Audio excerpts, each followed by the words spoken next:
Welcome back, everybody, to another episode of Legend of Zelda Ocarina of Time. And we had just finished getting the third and last spiritual stone and getting hit on by a very disturbing princess who has a hot for Hylian boys. So, we're moving on. We now have everything in our possession. This is where I believe it was a little bit confusing. I wasn't exactly sure where to go. Either my first time playing through the game, I wasn't paying attention very well, because I think the text right after you got the Sapphire said that we should probably go back and see Zelda. For some reason, in my mind, I remember not reading that. And so I was like, what do I need to do now? I was kind of wandering the overworld a little bit, going back to Kokiri Forest, maybe check out Lake Hylia, just exploring. But for the most part, I was just kind of wandering around. It wasn't until you get near the castle that an actual cutscene happens, and I think it actually happened almost by accident, in all honesty.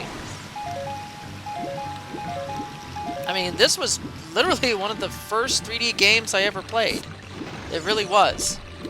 I mean, I think I played Duke Nukem 3D before this point on the computer, on the PC, but in terms of just like an actual console game that was 3D, this was literally my first one when I got the Nintendo 64 that Christmas from my mom and dad. So I made a lot of mistakes, a lot of just so many stupid errors and everything. But it's fun to look back on these stories and just talk about them and just laugh at them.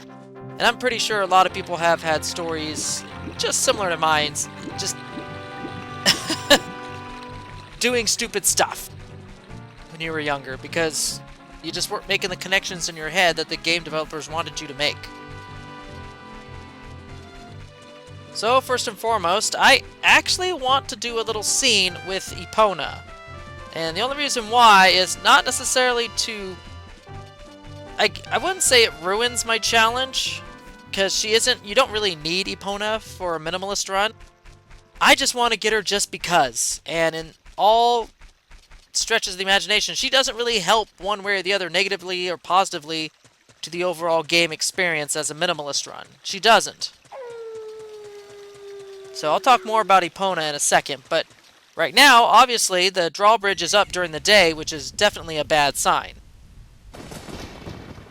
I mean, something's up when the drawbridge is closed on a perfectly fine day. Oh, this looks really familiar. Remember that dream that Link had at the beginning of the game? Looks like it's coming true. Oh my goodness.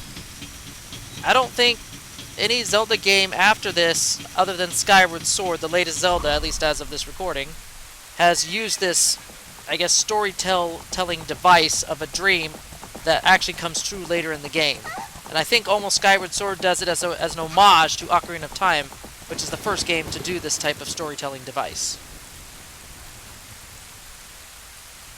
And sure enough, we meet Ganondorf face to face for the very first time. And actually, the very first time in the series' history, if you look at it timeline-wise. Man, look at that schnauzer. It's got quite the nose.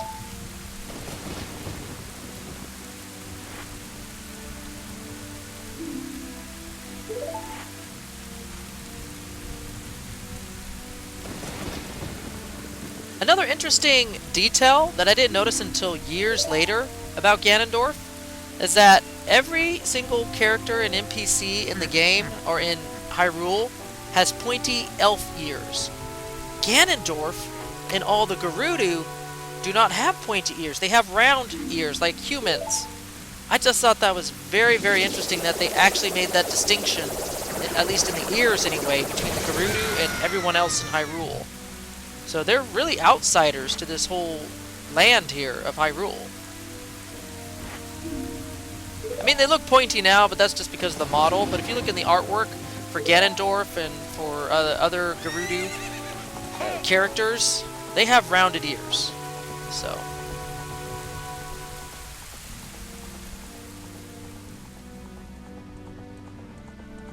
that was the first fateful meeting between Ganondorf and Link. Or this incarnation of Link. And, strangely, it was nighttime. It just turned nighttime when we got to the gate. And now it's full-blown daytime. It turned morning. Wow, how did that happen? Some sorcery going on there. But now that it's daytime, I can actually do what I really wanted to do, is go back to the ranch and get the song for Epona. Yeah, I know, as I mentioned earlier, it's not needed for a minimalist run. But by gosh darn it, it's going to speed up travel across the overworld here, the Hyrule Field. And if for that reason and that reason alone, I'm going to get her.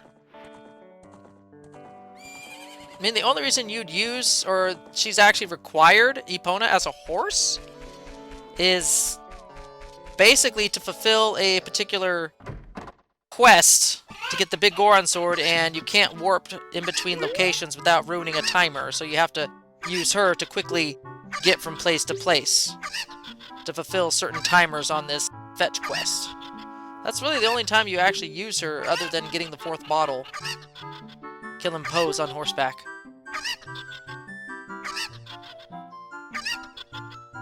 Oh, yeah, I don't want to do this one. This is a silly game. But by completing this game, you get a extra bottle with some Lon Lon milk in it. Since it's minimalist run, I don't really want to get this bottle, so I'll just say no. But an easy way to solve this is, of course, to move all the chickens beforehand to a corner, specifically the corner behind him where the stairs are, and then when he throws those special cuckoos out in the big gaggle, there's actually just those 3 cuckoos out in the main floor. So that's kind of a cheating way of doing it, but it's the easiest way of doing it.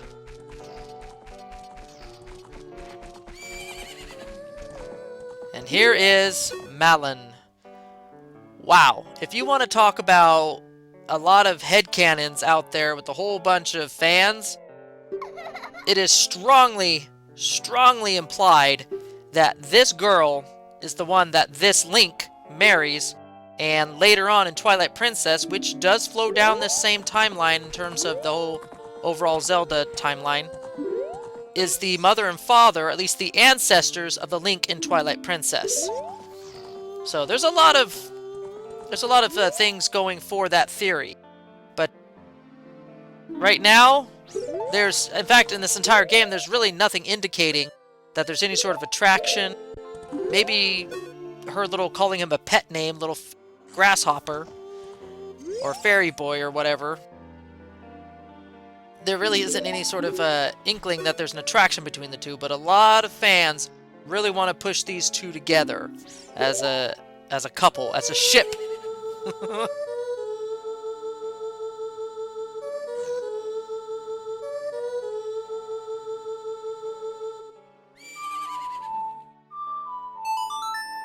And it's actually kind of amazing how much ferocity some fans have these two shipped together, Malon and Link, despite the fact that they have so little screen time together. Like, this is literally all you need to do with her as a young child, and then as an adult, saving Epona from the evil ranch hand Ingo, who became master, usurping... what is it? Ingo usurping Talon, the father. And you get to meet her then as well. So outside of those 2 instances, there really isn't... Oh, and then of course that one scene earlier in the game where she gives you the strange egg to wake up her father. So yeah, 3 instances. Forgot about that one. 3 instances where she's actually interacting with Link. Outside of that, there ain't nothing else. No other communique between the two. But people put a lot more in between them than what's actually in the game, I can tell you that. So now that that little side quest is out of the way, and we got Epona's song, which will set up the second half of the side quest when I'm an adult, it's time to go back to the castle. And I think I forgot something. I did the same thing like I did before, and I think I'm going to blow right past it if I remember how I recorded this. I think I'm going to go right past the Ocarina, the very same one that Zelda threw into the moat around the castle. Yeah, I'm going straight past it. And I remember doing this on my first time playing through the game. Like, I saw that she threw the ocarina into the water, and I saw where it landed. But for whatever reason, see, this is me going, oh crap, I forgot. But for whatever reason, it didn't click in my mind after I saw Ganondorf and he rode off towards Lon Lon Ranch to go chase Zelda that, oh, it's still there. I should probably go get the Ocarina of Time. So again, I forgot it, just like I did my first time playing the game. Now here's what gets me, and a lot of people have pointed this out. You got the fairy ocarina from Soraya, right? Well, as soon as you get the Ocarina of Time, Soraya's fairy ocarina disappears. Like, it's no longer in your inventory, and it's replaced by the Ocarina of Time. So, did Link just toss it out? Did he dump it in the water in the moat once he got the other ocarina? Nobody knows. It just disappeared. So, funny that.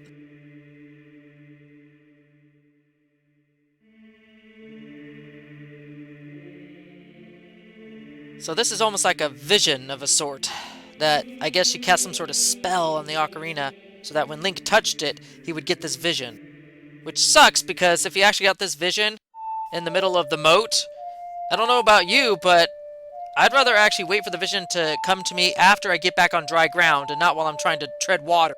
I might drown. Kinda inconsiderate, that.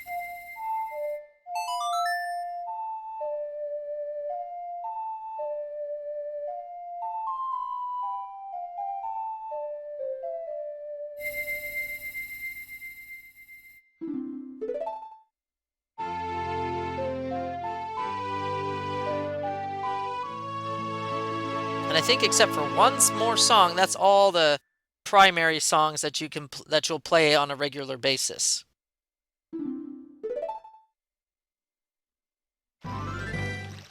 And for some reason, we're out of the moat. Yeah, he's probably like, what? I was in the water. What the heck? Why am I on dry land?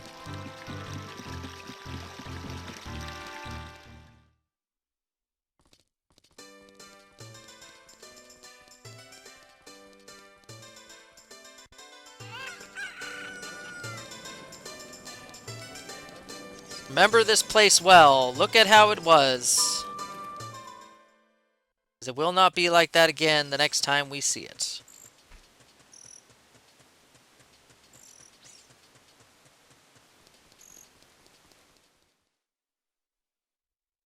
Yeah, I remember multiple times when I played this game for the first couple times, or at least the first time anyway, I would always keep coming back to this temple and kind of exploring it. Like, maybe I missed something in between collecting spiritual stones. I thought maybe there would have been something extra here in between each spiritual stone. And there wasn't.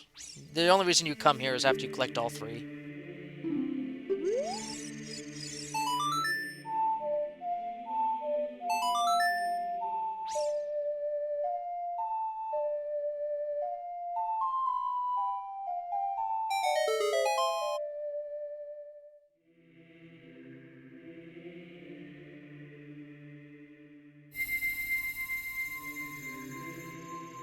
If those spiritual stones are really that big, I really want to know how the heck did Link carry those? Where did he put them? Probably in his hammer space or something.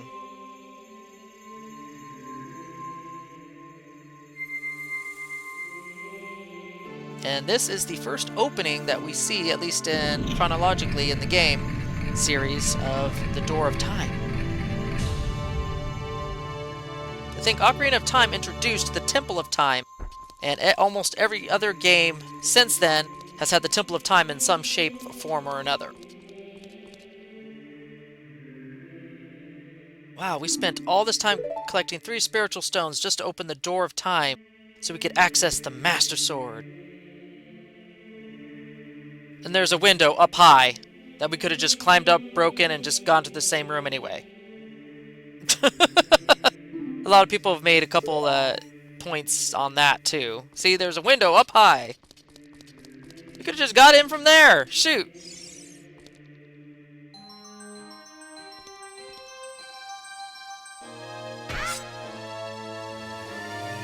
Now this was a shock to me, because in Link to the Past, when you picked up the sword, nothing happened, but here you're locked in time for 7 years. This is completely different than how it occurred in Link to the Past. Now this is BS. This is a hand wave, is what I call it. And pull. For lack of a better term. I'll probably bleep that out. So, where was Ganondorf hiding? Was he just kind of snooping around behind us, waiting for us to open the door of time? Because that's pretty much what the game's implying. But the last we saw him, he was well on his way chasing after Zelda and Impa.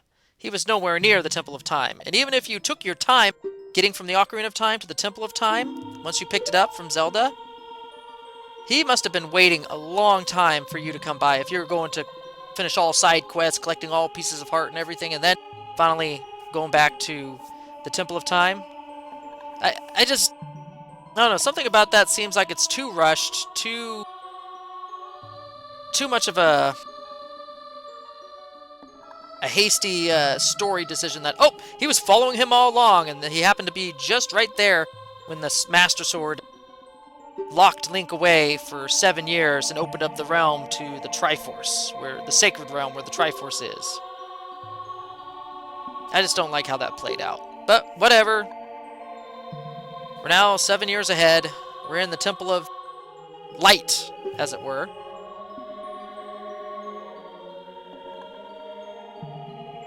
Which is a weird place of water, I guess. I'm not really sure how best to describe it. But oh my goodness! New character model! We are 7 years older.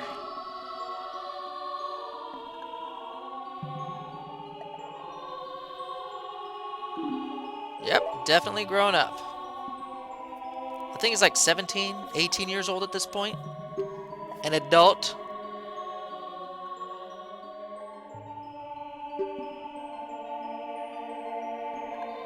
Which begs the question, how old exactly was Link in Link to the Past? Apparently old enough to pull out the Master Sword.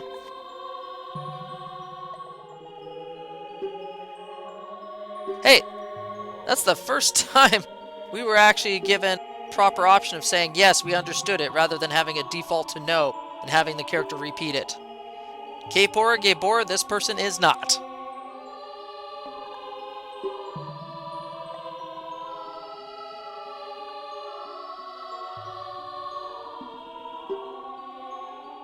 Reading all this gave a big sense of foreboding when I played this game first time. I was just like, oh my goodness, what am I going to get back into when he sends me back? Seems like the apocalypse happened after I was while I was sleeping.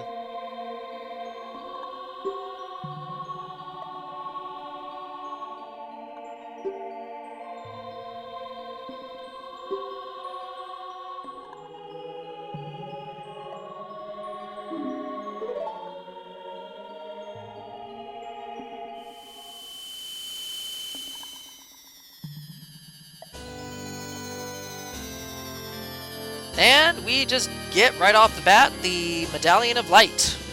We don't have to face a dungeon, don't have to face a boss.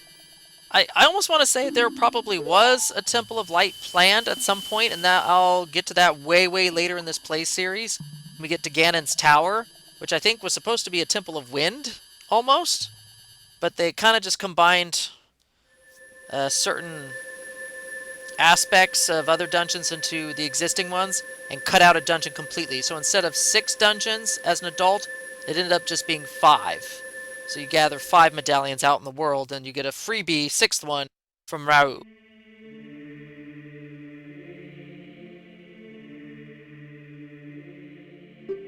I know, isn't that the question of the day?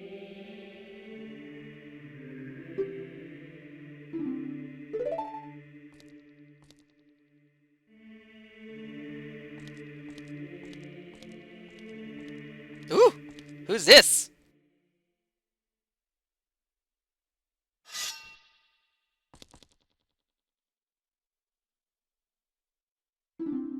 That's ominous.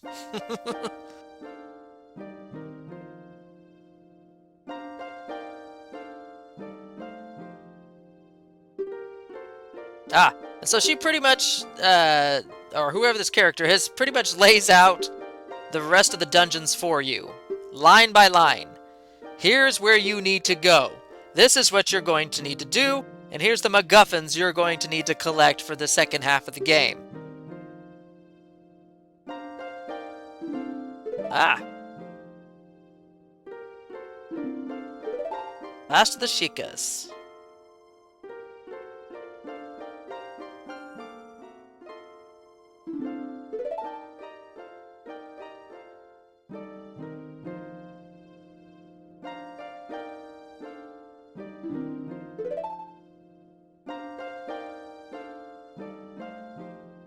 And she even gives you easy boon of like, this is the first place you should go.